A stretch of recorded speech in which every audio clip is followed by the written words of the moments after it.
Hello दोस्तों, मैं विनय गुप्ता स्वागत करता हूं आपका सक्सेस पॉइंट मैथ्स की पाठशाला में। और आज हम सीखने वाले हैं फंक्शन ऑफ मैनेजमेंट। हम लोगों ने लास्ट वीडियो में हम लोगों ने प्रिंसिपल ऑफ मैनेजमेंट के बारे में सीखा था। प्रिंसिपल ऑफ मैनेजमेंट हम लोगों ने कवर किया था पूरा।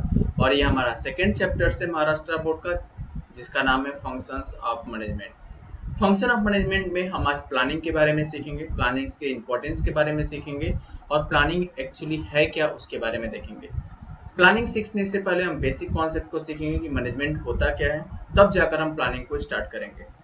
हमारे पास जो टॉपिक्स है, हमारे पास 6 टॉपिक्स कवर करने हैं इसमें फंक्शन ऑफ मैनेजमेंट में। Planning, organising, staffing, directing, coordinating and controlling. तो प्लानिंग हमें सीखना है और ये बहुत ही इंपॉर्टेंट चैप्टर है बोर्ड के लिए, क्योंकि इसमें से आपको मैक्सिमम आपको 10 या 12 मार्क्स से क्वेश्चंस इससे आते ही आते हैं। ठीक है, तो चलिए स्टार्ट करते हैं टॉपिक को, फंक्शन ऑफ मैनेजमेंट। तो जो भी स्टूडेंट आप मुझे देख रहे हैं तो प्लीज केयरफुली मेरी स्टोरी को ध्यान से सुनिए, क्योंकि स्टोरी में ही पूरी कहानी होती है जिसके द्वारा आप वहां पे समझ कर लिख सकते हो। तो सबसे पहले देखते हैं मैनेजमेंट क्या होता है। मैनेजमेंट के बारे में हम सीखेंगे पूरा, और देन उसके बाद फंक्शंस कहेंगे। एक बेसिक कॉन्सेप्ट स्टार्ट करेंगे हम लोग मैनेजमेंट से। देखो, बहुत सारे लोग बोलते हैं मैनेजमेंट मैनेजमेंट मैनेजमेंट ऐसा होना चाहिए, मैनेजमेंट ऐसा होना चाहिए, हमारे स्कूल का मैनेजमेंट ऐसा है, हमारे कंपनी का मैनेजमेंट ऐसा है, मेरे ऑर्गेनाइजेशन का मैनेजमेंट ऐसा है। तो एक्चुअली होता क्या है मैनेजमेंट, है क्या एक्चुअली मैनेजमेंट? हम लोग बोलते हैं मैनेजमेंट ऐसा होना चाहिए, बस लोग जानते हैं मैनेजमेंट का मतलब मेन ओनर होता है। बहुत लोग ऐसे सोचते हैं, अरे मेन ओनर, ठीक है, लेकिन वो एक्चुअली है क्या, वो ध्यान से देखो। यहाँ पे देखो, मैनेजमेंट को अगर हम बोल सकते हैं तो एक सिंगल पर्सन भी हमारा मैनेजमेंट को हैंडल कर सकता है, या कोई ग्रुप ऑफ पर्सन भी मैनेजमेंट को हैंडल कर सकता है। दोनों हो सकते हैं जो मैनेजमेंट को हैंडल कर सकते हैं। तो मैंने क्या वहाँ एक डिफरेंसेस दिया, वो ध्यान से सुनिएगा। जो कोई पूछता है ना सामने से कि व्हाट इज मैनेजमेंट, तो कैसे इसको एक्सप्लेन करोगे, थोड़ा ध्यान से देखिए वहाँ पे कि मैनेजमेंट एक व्यक्ति या पूरे व्यक्तियों का समूह, मतलब एक सिंगल पर्सन या ग्रुप ऑफ पर्संस बोल सकते हैं वहाँ पे, कि जो अपने ऑर्गेनाइजेशंस को चलाने के लिए, अगर जो भी उसका ऑर्गेनाइजेशन है, चाहे वो कॉलेज है, चाहे हॉस्पिटल है, चाहे स्कूल है, जो भी उसका ऑर्गेनाइजेशन है, उसको चलाने की रिस्पॉन्सिबिलिटी खुद स्वीकार करता है, जिम्मेदारी खुद लेता है, ताकि वो अपने गोल्स को क्या कर सके, अचीव कर सके। समझ गए मैंने क्या बोला? कि कोई एक सिंगल पर्सन होता है या ग्रुप ऑफ पर्सन होता है कि जो अपने ऑर्गेनाइजेशन चलाने की रिस्पॉन्सिबिलिटी, जिम्मेदारी खुद लेता है अपने गोल्स को अचीव करने के लिए, तो उसको हम लोग क्या बोलते हैं, मैनेजमेंट। एक सिंपल वर्ड में दिया, लेकिन जो मेन थ्योरी है ओसी का, वो मैनेजमेंट है क्या एक्चुअली। एक अगर मैं बोलूँ कि मेरा एक क्लासेज है, तो ये क्लासेस का मैनेजमेंट कौन हैंडल कर रहा है? मैं हैंडल कर रहा हूँ। मैं एक सिंगल पर्सन हो गया, तो मैं इस क्लासेस की रिस्पॉन्सिबिलिटी किसके ऊपर लिया? अपने ऊपर लिया है कि अब मेरा गोल्स ये होना चाहिए कि मेरे को इस क्लासेस को बहुत आगे तक लेके जाना है। तो वो क्या हो गया, वहां पे मैं एक सिंगल पर्सन हो गया। अगर ग्रुप ऑफ पर्सन बोले तो एक हॉस्पिटल ओपन हो गया, कोई एक हम स्कूल ओपन करते हैं, ठीक है, या कॉलेज ओपन करते हैं, तो वहां पे अगर हम पार्टनरशिप करते हैं, तो वहां पे मैंने क्या बोला कि पूरा ग्रुप ऑफ पीपल्स जो अपने गोल्स को अचीव करने के लिए, मतलब अपने कॉलेज को, अपने हॉस्पिटल को आगे बढ़ाने के लिए अपने ऊपर रिस्पॉन्सिबिलिटी लेकर चलता है, तो कौन हो गया? मैनेजमेंट हो गया, एक सिंपल वर्ड में। लेकिन अगर हम एक बेसिक थ्योरी के हिसाब से देखें तो क्या देखेंगे, ध्यान दीजिए। यहाँ पे मैनेजमेंट स्वयं काम नहीं करता। अब समझो, यहाँ पे मैंने ऊपर कुछ अलग बोला और यहाँ पे कुछ अलग बोल रहा हूँ, ध्यान दीजिएगा। मैनेजमेंट स्वयं काम नहीं करता। एक बड़े से ऑर्गेनाइजेशन के लिए बात कर रहा हूँ, स्वयं काम नहीं करता। वे अपने ऑर्गेनाइजेशंस को चलाने के लिए, अपने उद्देश्य को, अपने गोल्स को पाने के लिए क्या करता है, जितने भी एम्प्लॉय होते हैं उनको काम करने के लिए प्रेरित करना, वो क्या होता है? मैनेजमेंट होता है। तो एक सिंपल वर्ड में क्या बोलूंगा मैं वहां पे, मैनेजमेंट इज द आर्ट्स, ठीक है, जिसके थ्रू हम दूसरों से काम कराते हैं अपने ऑर्गेनाइजेशंस के गोल्स को अचीव करने के लिए, उसको हम लोग क्या बोलते हैं? मैनेजमेंट। तो यही लिखा गया है, the task which is taken to achieve organisation goal is called as the management. Taken मतलब अगर हम किसी काम को कराने के लिए, अगर हम किसी को काम देते हैं तो अपने गोल्स को अचीव करने के लिए, उसको हम लोग क्या बोलते हैं? मैनेजमेंट। तो उसी को अपने मैनेजमेंट को सेट करने के लिए कुछ फंक्शंस बनाए गए। वो फंक्शंस कौन कौन से? किसी भी ऑर्गेनाइजेशन चलाने के लिए मुझे प्लानिंग की जरूरत पड़ती है, ऑर्गेनाइजिंग की जरूरत पड़ेगी, स्टाफिंग की जरूरत पड़ेगी, डायरेक्टिंग की जरूरत पड़ेगी, कोऑर्डिनेटिंग की जरूरत पड़ेगी और कंट्रोलिंग की जरूरत पड़ेगी। ये 6 हमारे बहुत ही इंपॉर्टेंट टॉपिक हैं जो मुझे पढ़ने हैं अभी। ठीक है, तो किसी भी ऑर्गेनाइजेशन को चलाने के लिए कुछ प्रिंस फंक्शंस होते हैं। वो कौन कौन से फंक्शंस हैं? Planning, organising, staffing, directing, coordinating and controlling, जो हमें ये हेल्पफुल करते हैं। ये जो हमारे 6 जो फंक्शंस होते हैं वही मेरे ऑर्गेनाइजेशन को अचीव करने के लिए, अपने ऑर्गेनाइजेशन के गोल्स को अचीव करने के लिए बहुत हेल्पफुल करते हैं। ठीक है, तो अगर मैं सिंपल टर्म में देखूं तो फंक्शन ऑफ मैनेजमेंट क्या होता है? यही होता है ना, फंक्शंस।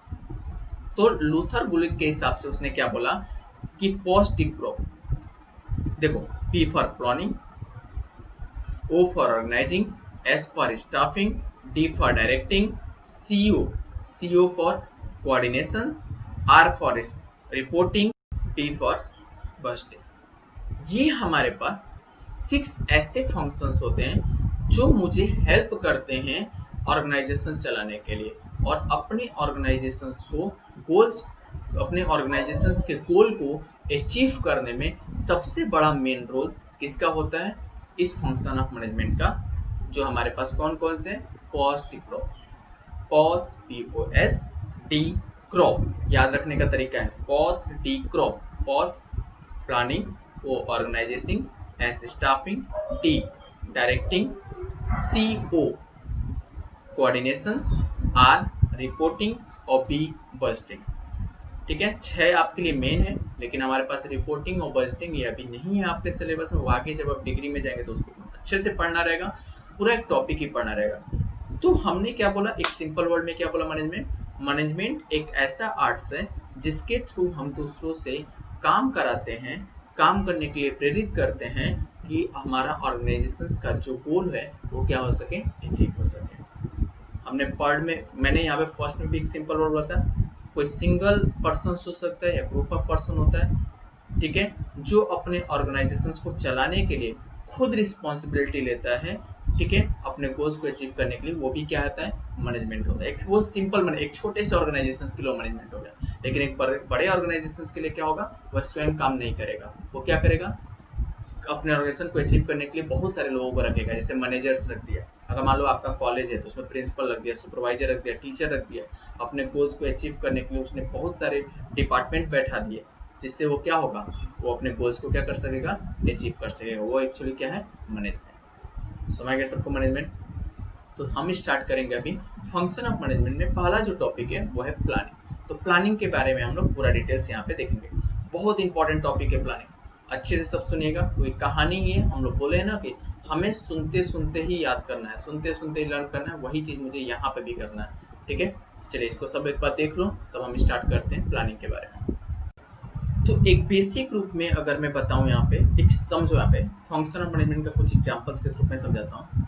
मान लो कि सबसे पहले किसी भी ऑर्गेनाइजेशंस को चलाने के लिए हमें ये देखना पड़ता है कि हमारा फंक्शन ऑफ मैनेजमेंट कैसा है, क्या है, तब हम लोग प्लानिंग पे सीधे आते हैं। पहले समझ लो, अगर मुझे कोई बिजनेस ऑर्गेनाइजेशन चलाना है, अगर मुझे कोई बिजनेस ऑर्गेनाइजेशन चलाना है, यदि किसी, तो मैंने क्या किया? किसी मैनेजर को अपॉइंट कर दिया।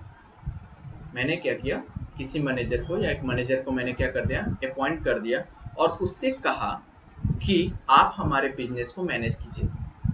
समझ गया? अब मैंने उससे क्या किया कि आप मेरे बिजनेस को मैनेज कीजिए। तो वो मैनेजर क्या करेगा? प्लानिंग करेगा, और क्या करेगा? ऑर्गेनाइजिंग करेगा, स्टाफिंग करेगा, डायरेक्टिंग करेगा और कोऑर्डिनेटिंग करेगा। ये 5 चीज वो मैनेजर करेगा, तो ही वो ऑर्गेनाइजेशन क्या होगा? आगे बढ़ेगा। वो बिजनेस क्या होगा? आगे बढ़ेगा। समझ गया? तो मैंने यहाँ पे क्या बोला कि अगर किसी मैनेजमेंट को चलाना है, मान लो मेरा ऑर्गेनाइजेशन है और मेरे ऑर्गेनाइजेशन को चलाना है, तो मैंने क्या बोला कि मैंने एक मैनेजर को अपॉइंट किया, ठीक है, और बोला कि आप मेरे ऑर्गेनाइजेशन को हैंडल करिए, मैनेज कीजिए। स्कूल का देखो, बहुत सारे बड़े बड़े कॉलेजेस होते हैं या बहुत सारे इंस्टीट्यूट होते हैं, ध्यान दीजिए, वहाँ पे बहुत सारे इंस्टीट्यूट होते हैं या बहुत सारे कॉलेजेस होते हैं। तो क्या जो मेन ओनर रहता है क्या हर जगह बैठता है? अगर एक कॉलेज है तो कॉलेज में तो बहुत, हमारा ब्रांच यहाँ भी है, हमारा ब्रांच 4 जगह और है, ठीक है। तो क्या मैं हर जगह मैनेज कर रहा हूँ, हर जगह जाकर देख रहा हूँ? नहीं, मैं घर पे हूँ, मैं घर से सब काम कर रहा हूँ और मैंने अपने ऑर्गेनाइजेशंस को चलाने के लिए एक मैनेजर अपॉइंट कर दिया। ये ब्रांच के लिए ये मैनेजर होगा, ये ब्रांच के लिए ये मैनेजर होगा, ये ब्रांच के लिए ये मैनेजर होगा। अलग अलग ब्रांच के लिए अलग अलग मैनेजर बना लिया और मैंने उनको बोला कि आप मेरे जितने भी ऑर्गेनाइजेशंस हैं वो क्या करो, उसको आप हैंडल करो। समझ गया? तो मेरे 4 ब्रांच हैं, तो चारों ब्रांच के लिए अलग अलग मैनेजर रख दिया, या किसी 2 ब्रांच के लिए एक मैनेजर रख दिया। तो वो मैंने उसको बोला कि आप इसको मैनेज करो। तो क्या करेगा? अपने हिसाब से चलेगा। मैं यहाँ से घर से गाइड करूंगा, मैंने एक टास्क दिया है मैनेजर को, मुझे ये चीज चाहिए करके तो चाहिए। तो वो मैनेजर्स क्या करेगा कि मैं अपने गोल्स को अचीव करने के लिए जो वहाँ पे स्टाफ है उनको देखेगा। मैंने तो सिर्फ उसको क्या दिया कि मुझे ये करना है, मेरा गोल है कि मुझे इस साल 5 लाख का प्रॉफिट होना चाहिए। तो मैनेजर्स को वो करके देना ही है कि वो उसे 5 लाख का प्रॉफिट करके दे। तो मैंने उसको बोला कि आप मैनेज करो। तो वो जो 6 पॉइंट्स हैं वो प्लानिंग करेगा पहले कि क्या प्लानिंग करूँ कि मिल जाए, ऑर्गेनाइजिंग कैसे करूँ कि वो मुझे 5 लाख मिल जाए, कौन कौन से स्टाफ रखूँ कि मुझे वो चीज़ प्रॉफिट हो जाए, लोगों के बीच में कैसा कोऑर्डिनेशन रखूँ कि 5 लाख मिल जाए, ठीक है। तो ये सब कैसे कंट्रोल करूँ अपने स्टाफ को कि मुझे वो प्रॉफिट हो 5 लाख का, तो ये सब देखेगा। तब जाके वो उसको 5 लाख का जो प्रॉफिट होगा वो अपने ग्रुप को, अपने मैनेजर्स को, जो मेन ओनर है उसको देगा, यानी मुझे देगा। समझ गया? तो ये होता है हमारे पास फंक्शन। तो जो हमारा पॉइंट्स है प्लानिंग, अब वो मैनेजर क्या करेगा, अब ध्यान से समझना है। वो मैनेजर क्या करेगा, तो सबसे पहले प्लानिंग बनाएगा। तो प्लानिंग के अंदर क्या क्या करेगा वो चीज अब मुझे पढ़ना है, ठीक है। तो चलिए स्टार्ट करते हैं। सबसे पहले प्लानिंग को ध्यान से सुनिएगा, मैं क्वेश्चंस में क्या बोला। मैंने पहले भी बोला था जो मैं बोलता हूँ ना वही लिखता भी हूँ यहाँ पे, तो वही चीज यहाँ पे भी लिखा हूँ जो मैं बोल रहा हूँ, ठीक है। तो थोड़ा ध्यान से समझिएगा, क्योंकि आपको मेरी बातें अगर समझ में आ गई, मेरा वर्ड समझ में आ गया, तो आपको लिखना भी समझ में आ जाएगा। सबसे पहला टॉपिक है प्लानिंग। देखो, अगर मैं सिंपल वर्ड में बोलूं प्लानिंग एक्चुअली है क्या, तो प्लानिंग का मतलब होता है सोचना या डिसाइड करना। ध्यान दो यहाँ पे, मैं एक सिंपल वर्ड में बोलूं तो प्लानिंग का मतलब होता है सोचना, या मैं बोलूं डिसाइड करना। अगर मुझे कोई ऑर्गेनाइजेशन चलाना है तो मुझे ये डिसाइड करना होगा, ये मुझे डिसाइड कर देना होगा कि हमें काम को कैसे करना है, किस तरीके से करना है, कब करना है, क्यों करना है। ये आएगा ना। देखो, हर कोई प्लान करता है, एक टीचर मैनेजर्स भी प्लान करेगा, एक हाउसवाइफ रहेगी घर की वो भी प्लान करेगी, आपके फादर्स होते हैं वो भी प्लान करेंगे, एक स्टूडेंट होता है वो भी प्लान करता है पढ़ाई को लेकर, ठीक है। तो जो वो प्लानिंग करेगा, एक सिंपल वर्ड में मैं क्या बोलूं कि प्लानिंग का मतलब डिसाइड करना, मतलब सोचना कि हमें करना क्या है, क्या करना है, किस तरीके से करना है, कब करना है, क्यों करना है। क्या, कब, क्यों, कैसे। हमने 4 चीज बोला ना, क्या, क्यों, कब, कैसे, तो जाके प्लानिंग सक्सेसफुल होगा। समझ में आया ना? हमें क्या करना है, क्यों करना है, कब करना है और किस तरीके से करना है, वो हमारा होगा प्लानिंग, ठीक है। तो हमें 4 चीज, हमारे जो 4 मेन जो मंत्र हैं वो मंत्र मुझे याद रखने हैं। अगर मैं सिंपल वर्ड में बोलूँ तो प्लानिंग एक्चुअली में कैसे हम बोल सकते हैं, तो मैंने भी यहाँ पे बोला कि प्लानिंग का मतलब what is to be done, how या व्हेन बोल सकते हैं, how is to be done, when is to be done and by whom is to be done. मतलब क्या बोला कि क्या करना है, कब करना है, किस टाइम पे करना है, कैसे करना है और क्यों करना है, ये सब क्वेश्चंस आ जाएगा प्लानिंग में। समझ गए ना? तो यहीं पे बोला इट मीन्स द थिंक या decide to advance what to do and how to do, what to do and how to, यही मतलब मुझे समझना है यहाँ पे, what to do and how to do. Second point में लिखा है it is the process which manager make the plan regarding how a business should be run, मतलब कि मैनेजर्स ने क्या सोचा कि बिजनेस कैसे रन करेगा, किस तरीके से रन करेगा। तो क्या बोला, तो यहाँ पे उसको सोचना है। तो जो प्लानिंग शब्द आया वो प्लान शब्द से आया। किससे आया? प्लान शब्द से। तो प्लान का मतलब क्या हुआ? To take the decision in advance, यानी कि पहले एडवांस में शुरू में अपना डिसीजन लो, देन जाके उस पे एक्शन लो, then thinks advance before taking any action, तब जाके उस पे एक्शन लो। जब पहले आप सोच लोगे या डिसाइड कर लोगे कि मुझे ये काम करना है, तब जाके उस पर एक्शन लेना, वो होता है प्लान। और प्लान से ही हमारा आया प्लानिंग। तो हमने क्या बोला? प्लानिंग दो चीज को कवर करता है। किसके? What to do and how to do. दो चीज मेन है जो मुझे कवर करता है, लेकिन उसके हमारे पास चार हमारे जो मंत्र है ना, वो चीज याद रखना है। What is done, how is to be done, when to be done, और भाई हम लोग क्या करना है, कब करना है, कैसे करना है, क्यों करना है। ठीक है। तो कोई भी काम करने से पहले, अब देखो व्हाट टू डू का मतलब क्या होगा?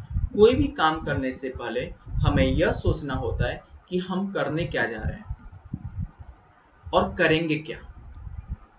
समझ में आ रहा है? कोई भी काम करने से पहले हमें ये सोचना पड़ता है कि हम करने क्या जा रहे हैं और करेंगे क्या।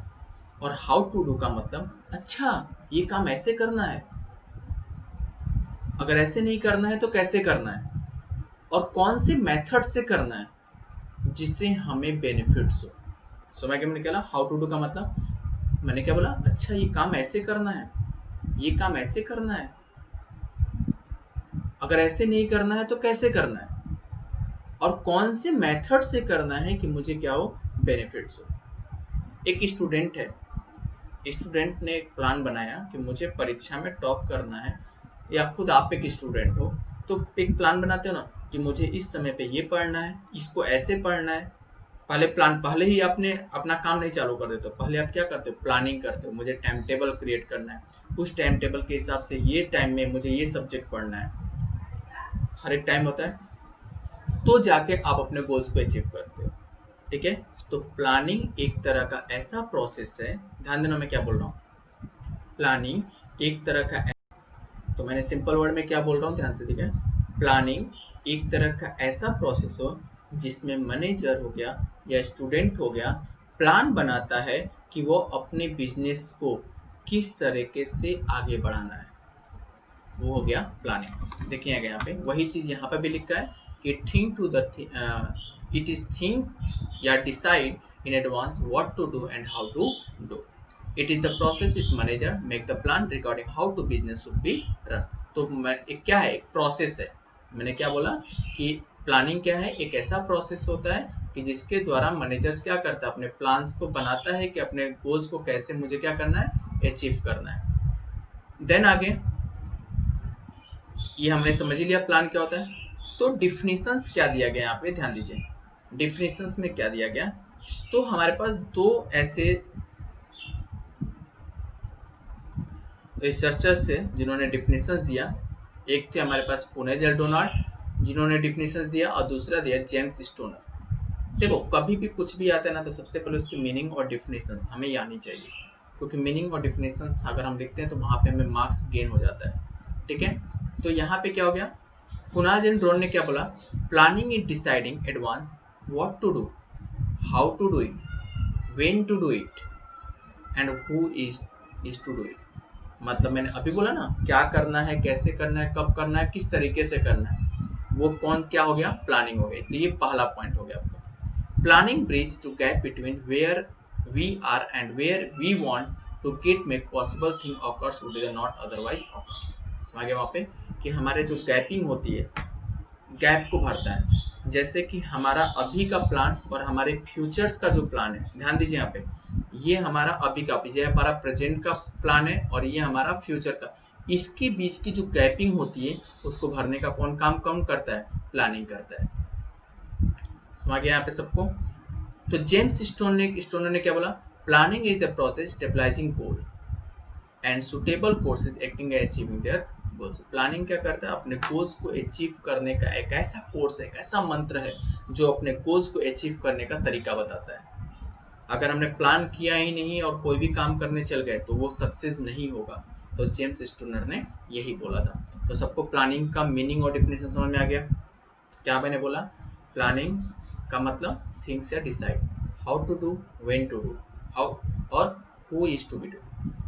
समझ गया, ये सब होता है प्लानिंग। प्लानिंग कब करना है, किस तरीके से करना है, एक ऐसा प्रोसेस होता है जो मैनेजर डिसाइड करता है कि मैं अपने गोल्स को, अपने सब बिजनेस को कैसे क्या कर सकूं, आगे कर सकूं। तो क्या बोला डोनेल ने क्या बोला कि प्लानिंग एक ऐसा मंत्र है को पहले से ही डिसाइड करो कि आपको करना क्या है, कब करना है, कैसे करना है, क्यों करना है और किस तरीके से करना है। और जो हमारा अभी का प्लान है और जो हमारे आगे आने वाले फ्यूचर्स का प्लान है, उसके गैप को क्या करना, भरने का काम कौन करता है, प्लानिंग करता है।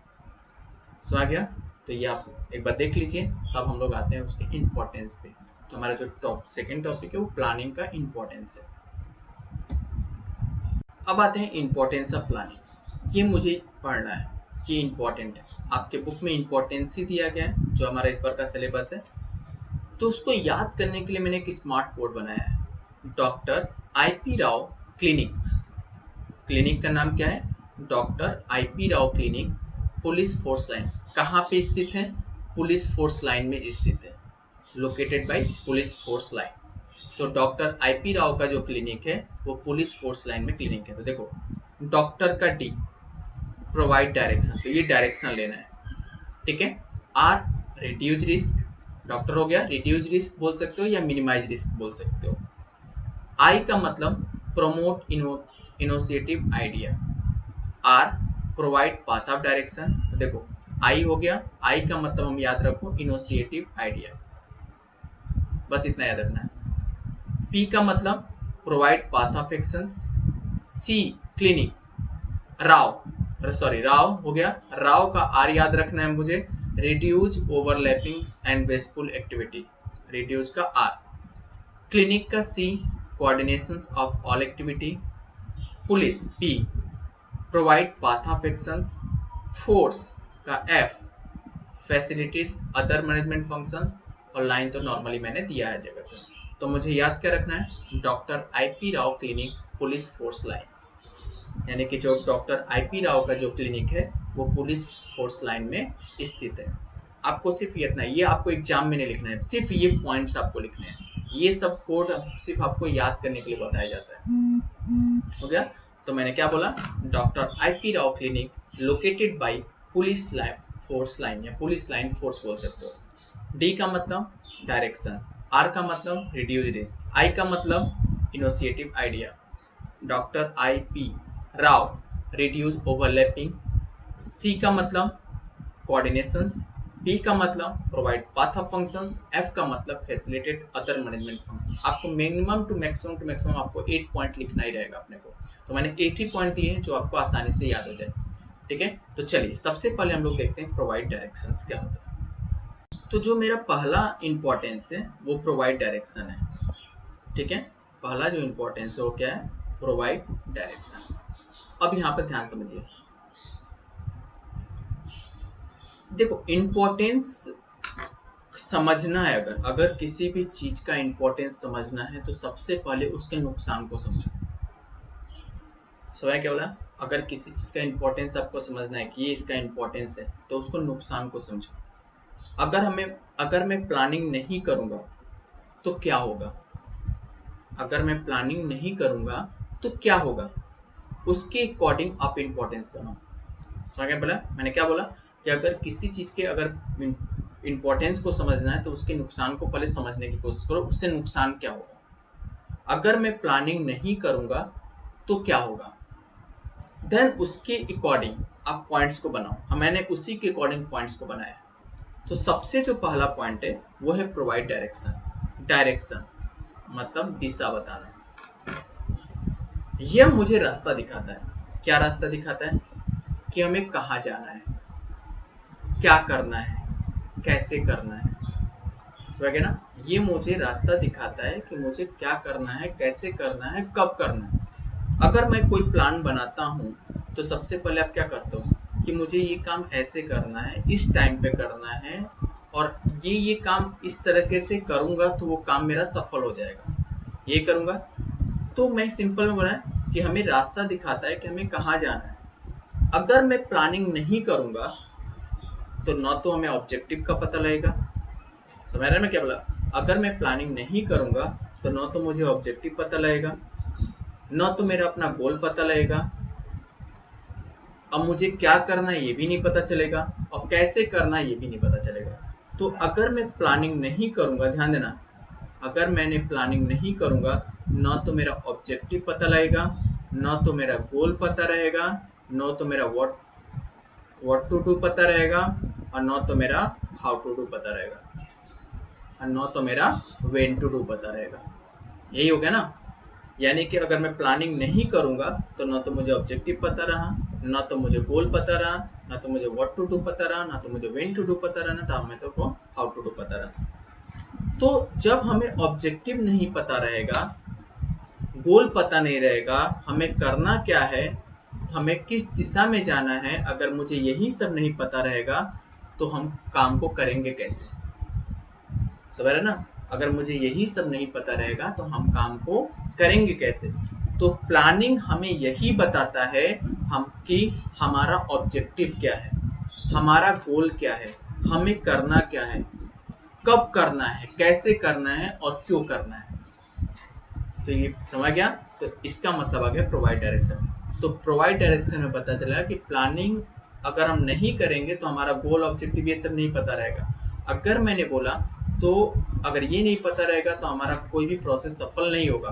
तो हमें प्लानिंग यही बताता है, हमें ऑब्जेक्टिव के बारे में बताता है, हमें गोल के बारे में बताता है, हमें करना क्या है, ये सब कौन बताता है, प्लानिंग कौन बताता है, प्लानिंग बताता है। तो पहला आ गया प्रोवाइड डायरेक्शन। डायरेक्शन का मतलब दिशा। Planning provide direction for action. If there was no planning, employee would be working in the different direction. अगर मैंने कोई प्लान नहीं बनाया तो क्या करेंगे, जो वहाँ पे वर्कर्स होंगे वो अलग अलग अपने मन से काम करेंगे, and the organisation would not able to achieve the goals. और ऑर्गेनाइजेशन जो होगा वो अपने गोल्स को अचीव नहीं कर पाएगा। सबको अपने मन से काम किया, ये काम एक करना, कोई ने किसी ने प्लान नहीं बनाया कि ये काम ऐसे करना है, तो वहाँ पे गोल अचीव होगा नहीं होगा। Planning make to the goal and objective clear. Planning करोगे तो उसका गोल और ऑब्जेक्टिव क्लियर होना चाहिए। कौन बताता है, प्लानिंग बताता है। It is mind to the all individual work in the different capacity. अगर कोई प्लान आप कर रहे हो तो अपने गोल्स को अचीव करने का जो एम रहता है वो क्या रहता है, क्लियर रहता है। लैक ऑफ प्लानिंग ब्रिंग, ठीक है, pros and lack of coordination. अगर हमारे पास प्लानिंग कम है, आपने प्लानिंग कम किया हुआ है, तो वहाँ पे कोऑर्डिनेशन भी लोगों के बीच में क्या होगा, कम होगा। एक एग्जांपल मैंने दिया वहाँ पे, एक कार मैन्युफैक्चरिंग कंपनी की the target to employ who decide there the direction of work. एक कोई कार कंपनी है, वो उसने एक टारगेट डिसाइड किया कि काम को किस डायरेक्शन में लेकर चलना है। अगर उस डायरेक्शन में वो लेकर चलेगा तो हमारा कार जल्दी बन जाएगा। अगर उसने डायरेक्शन नहीं दिया, अगर प्लानिंग नहीं डिसाइड किया तो कार जल्दी बनकर तैयार होगा नहीं बनेगा, क्योंकि सबने क्या किया, अपने हिसाब से वर्क किया, तो कार में भी क्या होगी, फॉल्ट होगी, गड़बड़ी निकलेगी और वो काम अच्छे से नहीं होगा। तो मैंने क्या बोला कि प्लानिंग क्या प्रोवाइड करता है, हमें डायरेक्शन प्रोवाइड करता है। अगर हमने प्लान नहीं किया तो जो वर्कर्स रहेंगे वो अपने मन से काम करेंगे, ऑर्गेनाइजेशन को अपने तरीके से चलाएंगे, जिसके द्वारा हमारा गोल्स क्या होगा, अचीव नहीं होगा। तो सिंपल वर्ड में क्या बोला कि प्लानिंग हमें बताता है कि हमारा मेन ऑब्जेक्टिव क्या है, गोल्स क्या है, और गोल्स को कैसे अचीव करना है और किस तरीके से करना है, वो कौन बताता है, प्लानिंग प्रोवाइड करता है। मतलब अगर मुझे डायरेक्शन मिलेगा तो वो बताएगा। समझ गया। अगर हमारे पास प्लानिंग की कमी है, अगर हमने प्लानिंग अच्छे से नहीं किया है, तो हमारे बीच में जो एम्प्लॉय के बीच में जो कोऑर्डिनेशन रहेगा वो भी अच्छी तरीके से नहीं होगा। तो हमने क्या बोला, प्लानिंग हमें रास्ता बताता है, डायरेक्शन बताता है कि बिजनेस को कैसे आगे बढ़ाना है। समझ गया सबको प्लानिंग। चलो सब रिवाइज करो एक बार। सेकेंड पॉइंट से हमारा मिनिमाइज रिस्क। सेकेंड पॉइंट है हमारा मिनिमाइज रिस्क, थोड़ा ध्यान दीजिएगा। मिनिमाइज रिस्क कहने का मतलब क्या हुआ, एक सिंपल वर्ड में अगर मैं बोलूं, रिस्क क्या हुआ, दुर्घटना बोल सकते हैं ना, रिस्क हम बोलते हैं रिस्क, यहाँ पे जाने में रिस्क है, यहाँ पे ये काम करूंगा तो रिस्क है, ठीक है। तो फ्यूचर के बारे में किसी को पता नहीं रहता, फ्यूचर्स के बारे में किसी को पता लगा भी नहीं सकता कोई आदमी कि आगे आने वाले समय में क्या होने वाला है। क्या पता हमारा बिजनेस बहुत आगे चला जाए, क्या पता हमारा बिजनेस डूब ही जाए, खत्म ही हो जाए। यही हो सकता है ना कि आगे आने वाले समय में हमारे बिजनेस के बारे में ये नहीं पता रहता कि हमारा बिजनेस आगे जाएगा या पीछे जाएगा।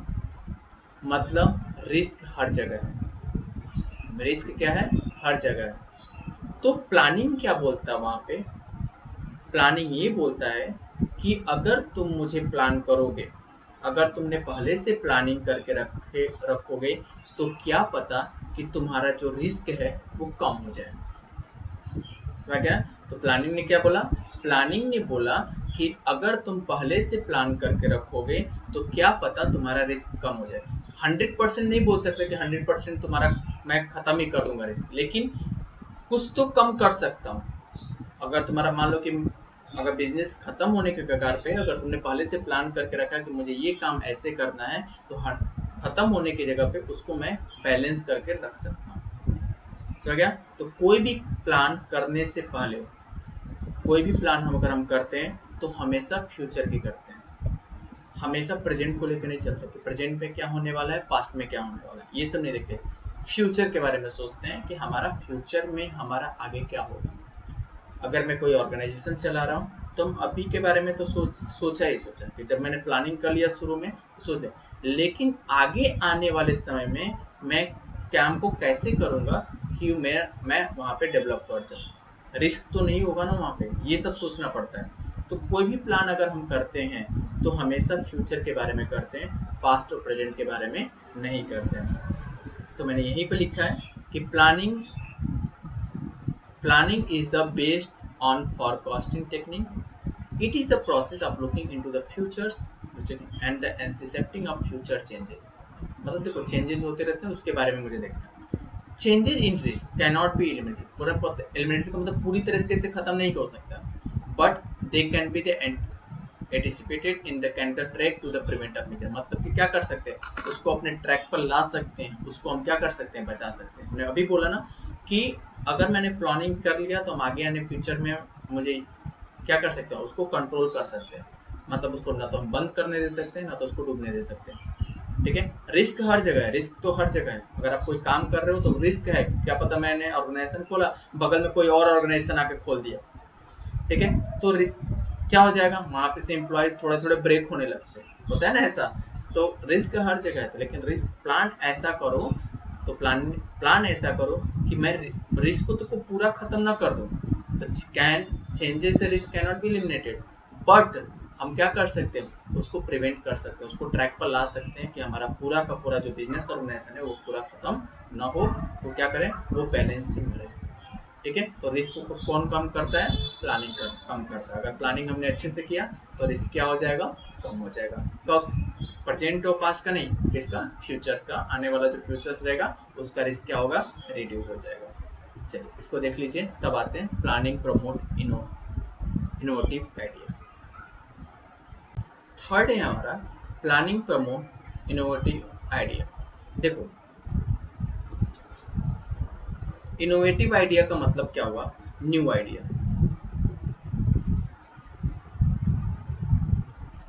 अब देखो यहाँ पे समझिएगा, यहाँ पे कि प्लानिंग अगर हम कर रहे हैं तो वो मुझे बहुत बड़ा हेल्प करता है। प्लानिंग हेल्प करता है मैनेजर को न्यू आइडिया देने में। अगर मैं कोई काम को सोचता हूँ तो उसके बारे में न्यू आइडिया सोचता हूँ कि ये काम ऐसे करूँगा तो ये काम हो जाएगा। मान लो कि मैंने पढ़ाई किया तो पढ़ाई के बारे में सोचा, तो पढ़ाई में किस तरीके से करूँ, स्टडी में किस तरीके से करूँ कि मैं क्या कर सकूँ, उस अपने गोल्स को अचीव कर सकूँ, एग्जाम में जो एग्जाम में मार्क्स होते हैं उसको अच्छे से कर सकूँ। बहुत सारे स्टूडेंट ऐसे होते हैं जो क्या करते हैं, अपने प्लानिंग नहीं बनाते, सीधे एग्जाम देते हैं, हो गया काम कंप्लीट, तो वो पासिंग के लिए पढ़ते हैं। लेकिन अगर कोई अच्छा स्टूडेंट होता है वो क्या करता है, सबसे पहले प्लानिंग बनाता है, आइडिया अपने अंदर नए नए आइडिया लाता है कि मैं इसके थ्रू पढ़ूंगा, इसके नोट से पढ़ूंगा, इन सर के नोट से पढ़ूंगा, ठीक है, या स्कूल के नोट से पढ़ूंगा, इस टाइम पे पढ़ूंगा।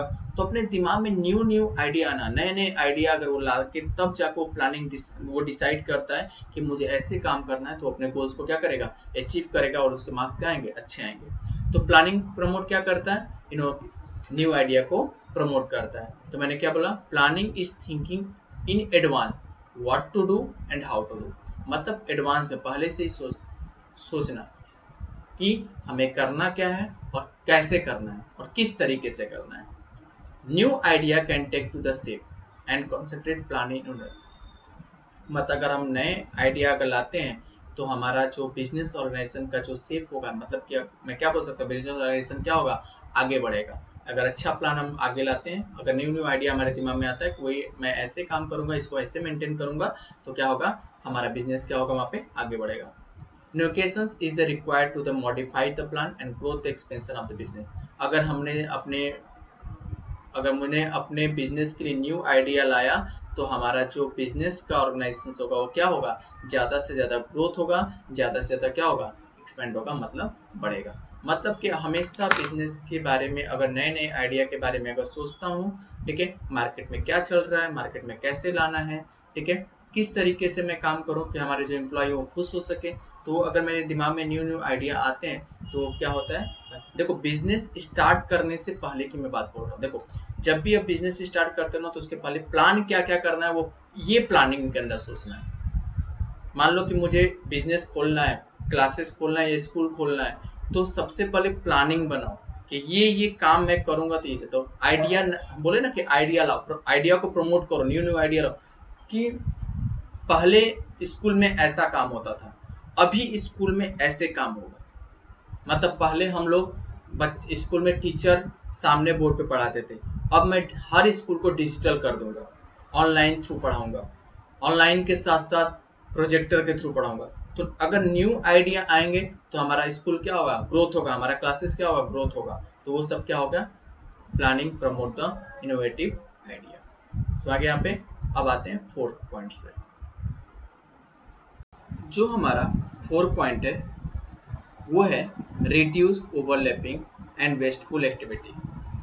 ध्यान दीजिए, ओवरलैपिंग और वेस्टफुल एक्टिविटी के बारे में समझने के लिए सबसे पहले हम स्टोरी बताएंगे और स्टोरी के थ्रू कहानी को समझेंगे, ठीक है। मैंने बोला ना, कोई भी काम करने से पहले प्लानिंग करना जरूरी है। तो प्लानिंग क्यों करना जरूरी है कि ये चीज आ जाए, रिड्यूस ओवरलैपिंग हो जाए, ठीक है।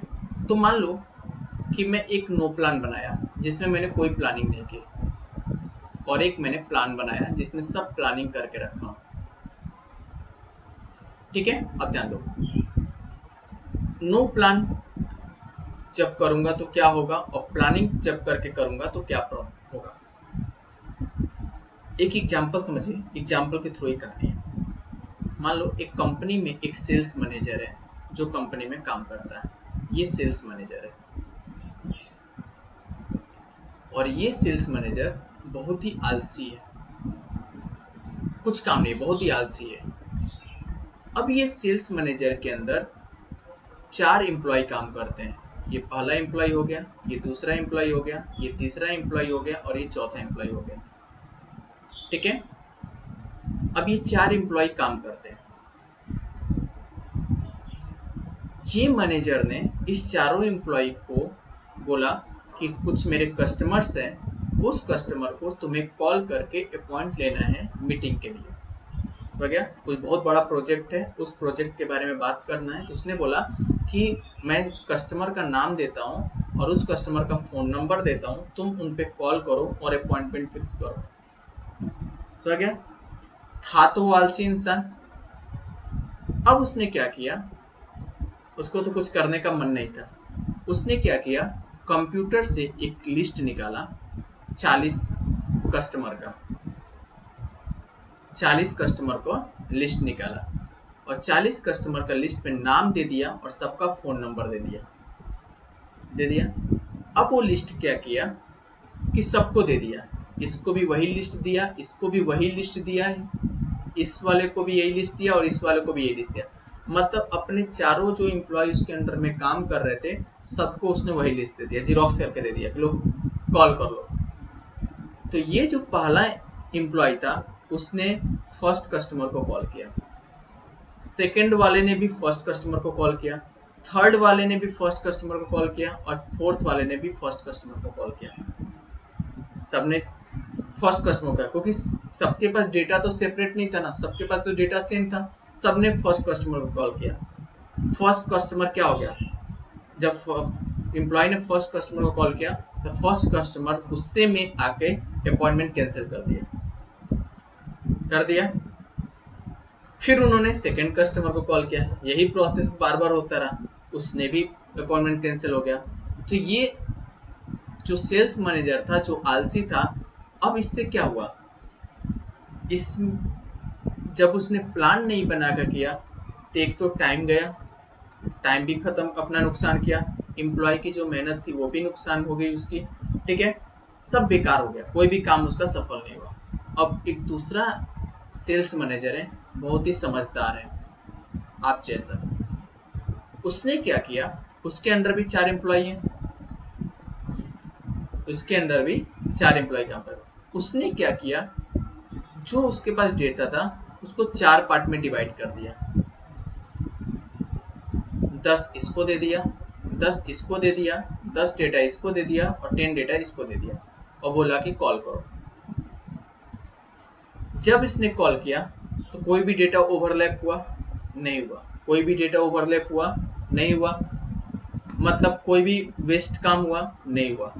तो इसका मतलब क्या हुआ कि अब सारे एम्प्लॉय ने जब कॉल किया तो सारे अपॉइंटमेंट क्या हो गए, फिक्स हो गए, यानी कि इस सेल्स मैनेजर का क्या हो गया, प्रॉफिट हो गया, मतलब कि अच्छा इनकम हो गया। तो अब यहाँ पे क्या समझने का है कि जब भी हम कोई प्लान बनाकर नहीं करते तो हमारा ओवरलैपिंग ज़्यादा होगा, और ओवरलैपिंग होने की वजह से हम क्या होगा, हमारा नुकसान होगा। और अगर हम वही चीज़ को प्लान करके करेंगे तो हमारा ओवरलैपिंग क्या होगा, रिड्यूस होगा, और वेस्टफुल जो भी काम होगा वो भी क्या हो जाएगा, नहीं होगा। तो हमने उस काम को रिपीट बार बार भी नहीं हुआ, और काम क्या हो गया, अच्छे से हो गया, मतलब कोई भी काम बार बार रिपीट नहीं होना, वो ओवरलैपिंग हो गया। तो इस वाले डेटा में क्या हुआ, ओवरलैप होता चला गया, और वेस्टेज भी हुए बहुत, और इस वाले डेटा में ओवरलैपिंग नहीं हुआ, तो ये कौन सक्सेस हुआ, प्लान सक्सेस हुआ। तो जब भी हम किसी चीज को करने से पहले अगर प्लान बना के करते हैं तो हमारा डेटा क्या होगा, ओवरलैप नहीं होगा, मतलब reduce overlap and the wasteful activity. तो वही बोला गया, it is reduce overlap among the activity. All activity of business organizations are closely linked with each other, which are considered in the process of planning. हमने बोला कि कोई भी activity या बिजनेस ऑर्गेनाइजेशन से कर रहे हैं तो एक दूसरे से क्या होते हैं, लिंक होते हैं, और लिंक होने की वजह से जब आप प्लान बना के करते हैं तो डेटा कभी भी ओवरलैप नहीं होते। Various department work as the per overall plan and coordination of achieve. हर एक डिपार्टमेंट, देखो यहाँ पे सेल्स डिपार्टमेंट था, आलसी था, उसने कोई प्लान बनाकर नहीं किया तो सब डेटा फेल हो गए। लेकिन यही ऑर्गेनाइजेशन का ये जो सेल्स मैनेजर था बहुत ही समझदार था, तो उसने क्या किया, वेल प्लान करके किया, तो उसने के बीच में कोऑर्डिनेशंस भी एम्प्लॉय के बीच में कैसे रहे, अच्छे रहे, और जो उसने ऑर्डर लिया, जो कस्टमर थे उससे ऑर्डर भी लिया तो उसको भी अच्छे रहे, तो दोनों के बीच में कोऑर्डिनेशन अच्छा रहा, तो उसने अचीव को क्या कर लिया, को अचीव कर लिया। तो क्या हो गया, reduce overlapping and wasteful activity. समझ में आ गया सबको, चलो इसको समझ लो। अब हमारा आता है प्लानिंग इम्प्रूव परफॉर्मेंस। ध्यान देना सबसे अच्छा है, ध्यान दीजिए यहाँ पे। प्लानिंग इम्प्रूव परफॉर्मेंस का मतलब क्या हुआ कि देखो, इम्प्रूव परफॉर्मेंस सबको समझ में आ गया होगा। अगर कोई भी काम को हम प्लानिंग के थ्रू करते हैं, देखो हमने पर 2 तरह से, मैंने पहले भी बताया था कि प्लानिंग होता है, एक नॉन प्लानिंग होता है। अगर नॉन प्लानिंग के थ्रू करते हैं तो कोई हर चीज बेकार होता है। अगर कोई भी चीज प्लानिंग के थ्रू कर रहे हो, ठीक है, अब समझो, थोड़ा सा एग्जाम्पल और कहानी में बता रहा हूँ। अगर मैं किसी चीज को प्लानिंग के हिसाब से करता हूँ, अगर कोई मैनेजर्स अगर अपने ऑर्गेनाइजेशंस को चलाने के लिए अगर वो प्लान बनाकर चल रहा है तो उसका फ्यूचर जो परफॉर्मेंस होगा वो अच्छा होगा। तो फ्यूचर परफॉर्मेंस अच्छा बनाने के लिए एम्प्लॉय की फ्यूचर परफॉर्मेंस हो गई या अपने ऑर्गेनाइजेशंस की फ्यूचर परफॉर्मेंस हो गई, अगर उसको अच्छा बनाना है, इम्प्रूवमेंट करना है, तो उसको 3 चीजों पे ध्यान देना होगा। क्या क्या 3 चीजें हैं, objective, selecting courses and action. ये 3 चीज पे उसको ध्यान देना है। कौन कौन सा, ऑब्जेक्टिव, सेलेक्टिंग कोर्सेज और एक्शन। अब देखो ऑब्जेक्टिव क्या हुआ, सेलेक्टिंग कोर्सेज क्या हुआ और एक्शन क्या हुआ, तीनों का मतलब समझो। मान लो कि मेरा खुद का एक क्लासेज है, एक कोचिंग क्लासेज है, कोई इंस्टीट्यूट है, तो मैं क्या देखूंगा, अगर मुझे करना है तो मेरा मेन ऑब्जेक्टिव होगा कि क्लासेस का इंफ्रास्ट्रक्चर कैसा होना चाहिए, क्लासेज में स्टूडेंट को बैठने के लिए अच्छी व्यवस्था होनी चाहिए, ठीक है, डेस्क अच्छे होने चाहिए, तो मेरा ऑब्जेक्टिव हो गया वहाँ पे। सेलेक्टिंग कोर्सेज का मतलब क्या हुआ कि मुझे कौन कौन से कोर्स रखूं, ठीक है, कॉमर्स के कोर्स में कौन सा कोर्स रखूं, साइंस के कोर्स में कौन सा कोर्स रखूं, ठीक है, ये सब कोर्सेज हो सकते हैं। या मैं बोल सकूं यहाँ पे कि अगर मुझे कोई सब्जेक्ट को पढ़ाना है तो मैं खुद ना पढ़ाऊं, मुझे अलग अलग टीचर्स रखूं कि जिसके द्वारा वो क्या हो सके, अच्छे से परफॉर्मेंस हो सके, बच्चे अच्छे से कर सके। एंड एक्शन कि मुझे बार बार उस चीज़ पर क्या रहना, उसका फीडबैक लेते रहना और देखते रहना, ये सब क्या हो गया हमारे पास, एक्शन। तो अगर भी कोई भी ऑर्गेनाइजेशन को चला रहे हो तो मुझे प्लानिंग करने के लिए हमें तीन चीज़ को ध्यान रखना है, मेरा ऑब्जेक्टिव क्या है, मेरा कोर्सेज क्या है और मुझे किस तरह से एक्शन लेना है, ये तीन चीज़ मुझे ध्यान रखना है। अगर ये तीन चीज़ को ध्यान रखता हूँ तो हमारा आगे आने वाला फ्यूचर जो परफॉर्मेंस होगा कंपनी का वो क्या होगा, अच्छा होगा। तो यहाँ पे लिखा गया है it is the beneficiary for organisations, क्या हो सकता है, due to the proper planning the employ can work according to the timely guideline. अगर मैं कोई भी काम को अगर मैं अच्छे से प्लानिंग बनाकर चलता हूँ तो जो कंपनी के जो गाइडलाइंस होते हैं वो टाइम पे टाइम क्या हो जाएगा, कंप्लीट हो जाएगा। अगर मैंने कोई टास्क दिया वो टास्क क्या हो जाएगा, टाइम पे कंप्लीट हो जाएगा। This improvement the performance result in the higher probability of company. अगर मैंने अच्छे से काम किया, अगर ये तीन ऑब्जेक्टिव कोर्सेज और एक्शंस लेकर चले तो हमारा रिजल्ट अच्छा होगा और हमारी कंपनी का जो परफॉर्मेंस होगा या प्रोबेबिलिटी होगी वो क्या होगी, ज़्यादा होगी। तो अभी क्या समझ में आया आपको, इससे क्या होगा, इम्प्रूवमेंट, परफॉर्मेंस अच्छा होगा कंपनी का। समझ आ गया सबको, चलिए इसको देख लीजिए। तब आते हैं छठे पॉइंट पे, प्रोवाइड पाथ ऑफ एक्शंस। अब आता है मेरा प्रोवाइड पाथ ऑफ एक्शन। अब यहाँ से ध्यान से गया, अब समझो यहाँ पे planning ensure that the goal are objective clearly stated, यानी कि जो आपका ऑर्गेनाइजेशन का गोल है और जो आपका ऑब्जेक्टिव है वो क्लियर होना चाहिए। देखो सब कुछ वही है, आपका ऑब्जेक्टिव और जो आपका गोल है वो क्या होना चाहिए, क्लियर होना चाहिए, ठीक है। अब यहाँ पे देखो they act as the guide and they provide direction for doing the right things at the right things at the right time at the right way. ध्यान दो क्या बोला है, at the right things at the right things at the right time with the right way. अगर देखो अगर कोई organisations है तो ऑर्गेनाइजेशंस को चलाना होगा तो क्या मैं किसी को रख दूं, अगर मान लो मुझे अपनी कोचिंग चलानी है तो मैं अपनी कोचिंग को चलाने के लिए अनपढ़ को बोल दूं कि लो ये चलाओ, नहीं, ऐसा पॉसिबल नहीं है। या एक बिजनेसमैन के थ्रू अगर मैं सोचूं तो मैं क्या बोलूँगा कि मैं ऐसे पर्सन को गाइड करूं, ऐसे पर्सन को रखूं कि वो मेरे ऑर्गेनाइजेशन को क्या कर सके, अच्छे से हैंडल कर सके, एक प्रॉपर डायरेक्शन दे सके, राइट टाइम पे जो राइट समय पे जो काम करना होगा वो कर सके, यही सोचूंगा, ठीक है। तो उससे क्या होगा, एम्प्लॉय के बीच में और ऑर्गेनाइजेशंस का जो होगा उनके बीच में भी अच्छा कोऑर्डिनेशन होगा, और जो एक्शन लेना रहेगा उस बंदे को या उस मैनेजर को तो क्या करेगा, सही समय पे लेगा जिसके द्वारा हमारा गोल भी अचीव हो जाएगा। तो वही बोला गया यहाँ पे कि they act the guide and the provide direction for the doing the right things, ठीक है, at the right time at the right वे। मतलब कि जो भी हमारी सोच है, जो भी हमारा सोच है वो क्या रहे, सही होना चाहिए, सही समय पे होना चाहिए और सही रास्ते में जाना चाहिए, ठीक है। अगर मैंने बोला मैनेजर रखा तो मैनेजर को अगर मैं रख रहा हूँ तो मैनेजर को जो सोच होगी एकदम सही रखो कि हाँ मैनेजर ऐसे काम करेगा तो ही ऑर्गेनाइजेशन अच्छे से चल सकता है। मतलब हर एक प्रोसेस अच्छे से होने चाहिए जिसके द्वारा ऑर्गेनाइजेशन को क्या मिल सके, गोल अचीव हो सके। तो क्या हो गया, प्रोवाइड पाथ ऑफ एक्सेस।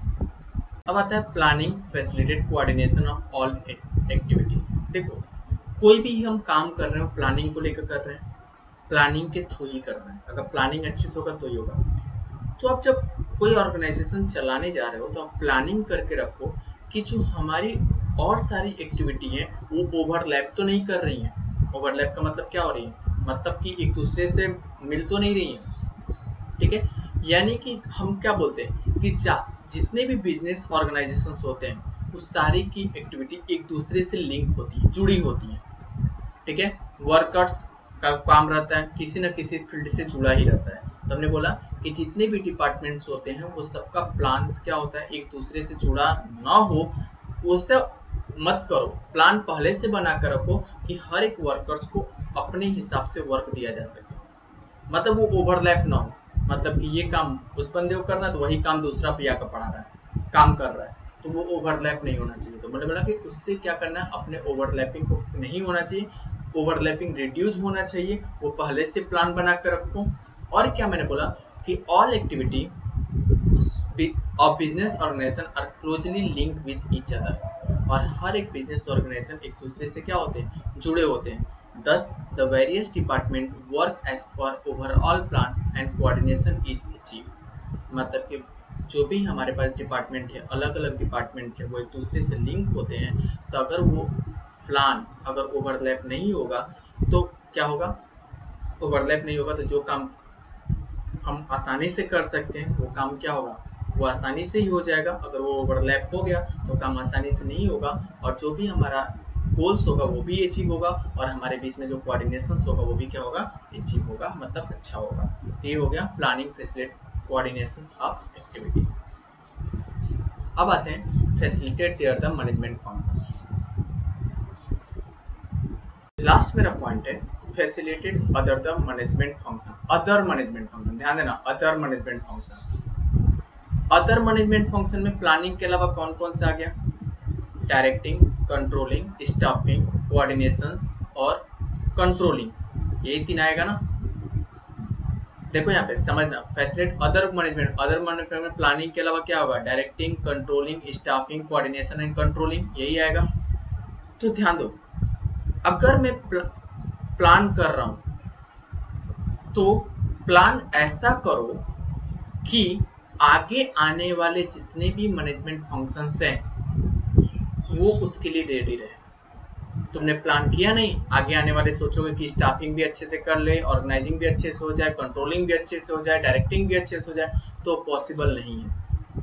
तो हर एक ऑर्गेनाइजेशन का, जो भी आप ऑर्गेनाइजेशन चला रहे हो, तो सब एक गोल आप डिसाइड करो कि ये गोल मुझे अचीव करना है, और उसके लिए एक प्लान बना कर रखो। जब आप एक प्लान बना कर रखोगे, जब आपका प्लान रेडी रहेगा, तो ही आपका आगे आने वाले जितने भी मैनेजमेंट फंक्शंस होंगे, जैसे डायरेक्टिंग हो गया, कंट्रोलिंग हो गया, ऑर्गेनाइजिंग हो गया, स्टाफिंग हो गया, ये सब अच्छे से वर्क करेंगे। अगर ये प्लान रेडी नहीं आपने रखा कि ये काम मुझे करना है, तो जितने भी आगे आने वाले फंक्शंस होंगे, मैनेजमेंट फंक्शन होंगे, डायरेक्टिंग, कंट्रोलिंग, स्टाफिंग, ये क्या होंगे, वो अच्छे से वर्क नहीं कर पाएंगे। तो जो भी हमें काम करना है वो क्या काम करना है, उसके प्लान के हिसाब से फैसिलिटेट करना है, जिसके द्वारा आगे आने वाले जितने भी फंक्शंस होंगे वो क्या करें, अपने गोल्स को अच्छे से पा सके और अच्छे से कर सके। तो यहाँ पे बोला गया है every organization function should be toward the achieving goal and goal in the state at the planning state, यानी कि जो गोल स्टेट करो वो प्लानिंग स्टेट में ही करो।